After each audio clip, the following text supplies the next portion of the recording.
would want to make a distinction between, maybe a naive distinction, I'm not quite sure how one would cultivate this, but it seems to me there has to be a distinction between nationalism and patriotism. And the analogy I would draw is, I would say my wife is the most beautiful woman in the world.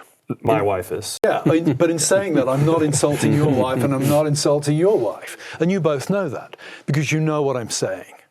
That I am saying that my wife, in her relationship to me, she's the most beautiful thing in my life.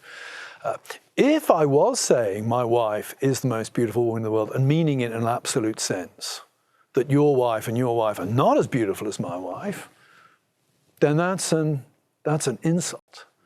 And to me, that's the difference between patriotism and nationalism. I think it is right and appropriate, particularly for Christians, to be grateful for what the places where they grew up gave them.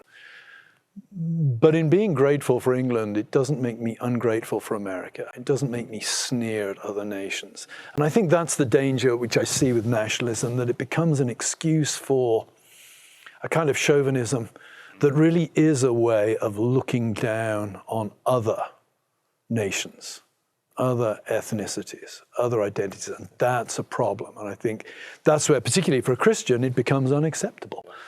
Be grateful, yes, but don't allow your gratitude to become an excuse for resenting others.